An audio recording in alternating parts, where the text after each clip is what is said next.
विदिशा जिले के गुलाबगंज में उस समय सनसनी फैल गई जब दो बच्चों की मां प्रेमी संग फरार हो गई। परेशान पति गुलाबगंज थाने में गुहार लगा रहा है। पति सुनील विश्वकर्मा ने बताया कि थाने में गुमशुदगी की रिपोर्ट की गई है एवं आरोप लगाया है कि मेरी शादी को 14 साल हो गए हैं, मेरे 2 बच्चे हैं, मेरी पत्नी लाखों रुपए और जेवर लेकर गाँव के मलखान दांगी के साथ भाग गई है। महिला के जाने से घर में मौजूद लड़की और परिवार परेशान है और पति लगातार पुलिस से मदद की उम्मीद कर रहा है। वहीं स्थानीय लोगों में भी इस घटना को लेकर चर्चा बनी हुई है। वहीं पुलिस भी आरोपी युवक और महिला के संभावित लोकेशन का पता लगाने में जुटी है। सुनील विश्वकर्मा निवासी गुलाबगंज का रहने वाला हूँ और मेरी पत्नी रचना विश्वकर्मा उस मलखान सिंह दांगी के साथ चली गई है और मेरे 2 बच्चे हैं,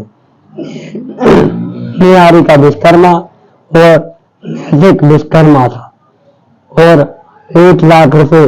लेकर चली गई और जेवर भी लेकर चली गई हैं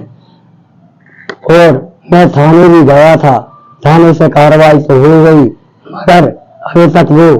गिरोह में नहीं आ पाए और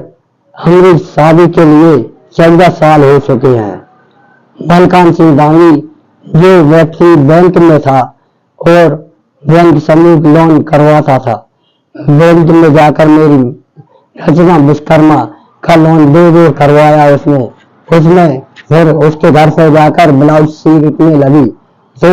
उसने बोला फुसलाकर मेरी रचना विश्वकर्मा को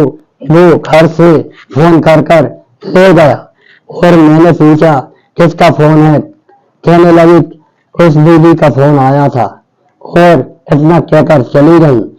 और फिर उसके बाद किस्त भरने की कहने लगी, किस्त भरने जा रही हूँ मेरी लड़की से। लड़की आकर मुझसे दुकान पर कहा पापा मम्मी नहीं आए, मैं गया घर पर देखने, उधर कहीं पर नजर नहीं आई। बैंक गया, मलखान सिंह ठाकुर का मोबाइल लगाया और उसका बंद बता रहा बंद था और वो मलखान दांगी लीडरी में फोन लगाकर बात करी तो उसका भी पता नहीं पड़ा, उसका मोबाइल बंद था और वो मेरी मिसेस रचना विश्वकर्मा का भी फोन लगाया, उसका भी मोबाइल 4-5 बार आया और उसके बाद बंद बताने लगा। एक मेरा छोटा सा बालक और मेरे बच्चे बिलखते हुए रोते हुए चले आ रहे थे और जब मैंने पूछा और वो कहने लगे पापा मम्मी चली गई, मेरे बच्चे बिलखते रोड पर आ गए। मलखान सिंह ठाकुर ने बहुत बुरा करा, अब ये बताइए मैं कहाँ से कहाँ आ गया रोड पर, अब मैं क्या करूं, मेरे बच्चे का भविष्य पूरा खराब हो गया, मेरी बच्ची का भी 5वीं क्लास से बेकार कर दिया उसे।